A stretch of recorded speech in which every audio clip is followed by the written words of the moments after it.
5 minutes question. I thank the chairman. Mr. Secretary, I'm really concerned about Real ID compliance. So I want to shift a narrative to discuss that, which would be a part of budget implementation.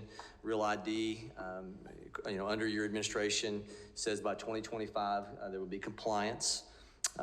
It was designed, supposed to build confidence in the identity of travelers post 9/11 to protect our U.S. citizenry. That's how it was sold when it was passed years ago. Under your leadership, the department is going to start implementing this. This Transportation Security Administration, TSA, will be prohibited from accepting driver's license and identification cards that don't meet certain standards, federal standards. You've said that you're continuing to work closely with U.S. states to meet the Real ID requirements. So here's where I'm going to take this. I've heard from 2 Illinois state lawmakers that illegals in their states, they've got verification, are now able to obtain Real ID compliant driver's license. I want to reiterate that. In Illinois, illegal aliens now can get Real ID compliant driver's license by checking the box on, quote, employment authorization document, which is one of the subsets on the state website that is required by the state of Illinois as an option. It can be obtained by this illegal, but it comes under the parole, which has been something that's been implemented by you in this administration. And so with that parole, this employment authorization document box can be checked. And this, in my opinion, and I think that most Americans would say this totally undermines Real ID compliance given the lack of background checks that goes into knowing who these people are. There's a real lack of information. Yes, you can do some Interpol. Yes, you can do some background checks, but you have, in terms of the United States' ability to understand who these people really are, we don't. Is Real ID compromised? I believe it is. And I think this is a glaring fault in the system. And so I'm going to go to a quick question to you, yes or no. Should illegal aliens get Real ID driver's license? Congressman, I look forward to following up with you on the integrity of the Real ID program as it is envisioned and we are phasing in. That has been a program. Because I've got limited time, Mr. Secretary. Yes or no? Should illegal aliens have the option, in your opinion, to get Real ID compliant driver's licenses? Yes or no? Congressman, I look forward to following up with you. Okay, I wish you'd had a no on that.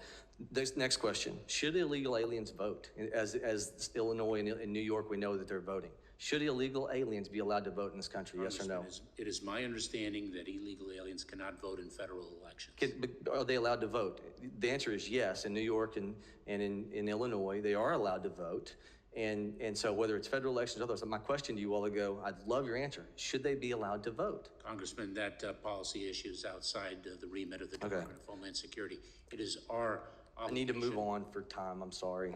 Mr. Secretary, you have contended that the entire hemisphere is gripped with a level of migration that is unprecedented in recent history, end of quote. You said that more or less today in your opening statement. I think that this avoids accountability for the invasion of our southern border. I think it shifts the blame on random events. But if that narrative is to be understood or followed, what are those events? I mean, I look around the world and I go, in South America, was there some tsunami? Was there a hurricane that I was not aware of? But the answer is no. It ultimately is, for those who have the context of the Wizard of Oz, it's like the wizard standing at the microphone saying, disregard the man as the curtain's being pulled back by the little dog, Toto, disregard the man standing behind the curtain pulling levers and spinning wheels. I mean, I think the American people have this figured out. The migration is because it's been an advertisement under this administration, come into this country. I come from the Sooner State in Oklahoma, Sooner State. History designates legal land run occurred in the 1880s. This was not for illegals. This was for legal citizens. History will remember this time, I believe, in the past 3 years as Biden's land run for illegals, paid for by U.S. taxpayers. Taxpayers are being asked to give their treasure and their children's treasure of the future for this. FAIR organization says it cost us $4,000 for every illegal immigrant. A gold rush to transport illegals to the city of their choice, free emergency health care, and then once these people have a child, there's cash payments in the form of earned income tax credits, thousands of dollars, food stamps once they have a child, food stamps once they have a child, or once they have a child again, Medicaid on top of the food stamps. So here's where I'm going with this. Does your budget proposed, which I will contend it does, especially the one that we're deeming as the slush fund, allow for dollars to go into countries as far south as Panama for NGOs, non-government organizations, to promote people coming to our country, in effect telling military-age men, go north, young men, go north. Gentleman's time has expired.